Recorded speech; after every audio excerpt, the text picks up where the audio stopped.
Well, good afternoon, everyone. As you know, the Senate just voted to proceed to the Obamacare repeal and replacement issue. We'll be on reconciliation for the rest of the week, processing amendments. I've offered one, and then there will be others. It's an open amendment process.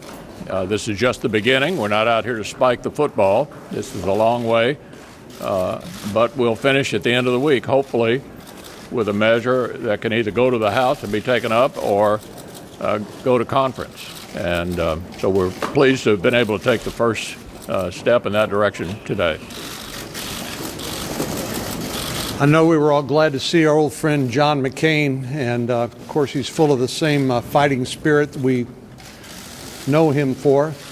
But I thought he delivered a very important message and in a very, very timely basis, because this legislation is open for amendment, not just by Republicans, but by Democrats as well. And should our Democratic colleagues, in the spirit of Senator McCain's remarks, decide to participate in the process and build a bipartisan piece of legislation, this could well be the beginning of that healing process for this institution that's become polarized like so much of the American people. So we would invite our Senate colleagues to work with us to make this bill better. This is just the beginning and not the end. So we would invite their participation and help us improve this bill. Well, obviously we have our work cut out for us. We cleared the first hurdle, but there is obviously a lot of work yet to be done. But I think we all know that what we have today has to be fixed. It's not working. Obamacare is in a death spiral. It's led to higher costs, higher taxes, fewer options for people in this country.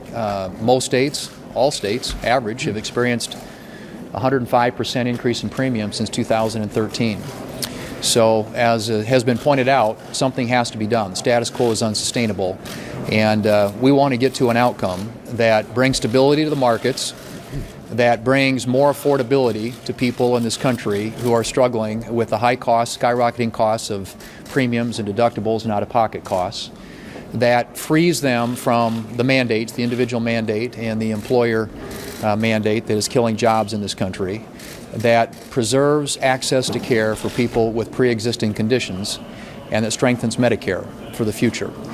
Those are the goals that we laid out. Those remain our goals, and I'm hoping that when we conclude this process at the end of this week, that we will take another step on the way toward liberating people from the high costs and the harm that's been caused by Obamacare, and to give them a better path forward.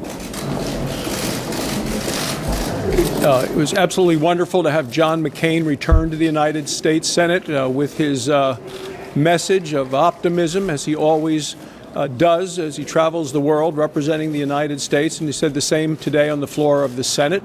The vote today to proceed, the motion to proceed, is just a first step to an effort to go and address a Senate bill that is necessary. Clearly, the Obama health care law has failed to deliver the things that it had promised. And Democrats from Bill Clinton to Bernie Sanders admit that it has driven prices and costs up for insurance and insurance premiums up. It has taken away choices from so many Americans, and the expenses on the American taxpayer have been astronomical. So as somebody who served in a state legislative body, this is the way in the Wyoming legislature we did all pieces of legislation. You got a bill on the floor, and then you started the amendment process. Members of both parties can offer amendments to try to improve the piece of legislation, and at the end you come to a decision of do you want to vote for or against the final amended package. That's where we are. My goal is affordable health care for the American people. As a doctor, I just want to make sure people get the care that they need from a doctor that they choose at lower costs. Nancy?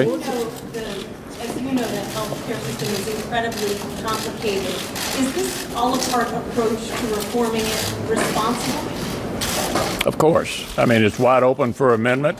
Different people have different ideas about what form it ought to take. We watched a similar process 7 years ago. They had a lot of differences. We're going to sort this out in a thoroughly open amendment process. in a situation where 51 votes can change the bill. Mr. Senator McConnell, what did you say to Senator Ron Johnson to convince him to vote yes again? We had a private conversation on the floor. He voted to proceed. I'm happy that he did. Senator McCain had some blunt words about the process that has led to this day. He's calling for a return to the old way of legislating. He says that what you're doing now simply isn't working. The parties need to come together. Do you plan to heed his advice? Well, I certainly agree with him that the parties need to come together. Some issues are just more partisan than others, and I think we can all stipulate that health care has not been a subject of bipartisanship over the last 7 years. There are a lot of other things that have been. We agree on the spending level. We did the 21st Century Cures bill together. We did a five-way highway bill together. We did a Comprehensive Addiction and Recovery Act together. There's a lot of things that we have done and will continue to do on a bipartisan basis. Regretfully, the issue of health care has not fallen into that category on either side. Senator McConnell, the president has been on a daily tirade against your former colleague, Jeff Sessions. Do you personally have confidence in Jeff Sessions as Attorney General, and do you hope the president does not fire him?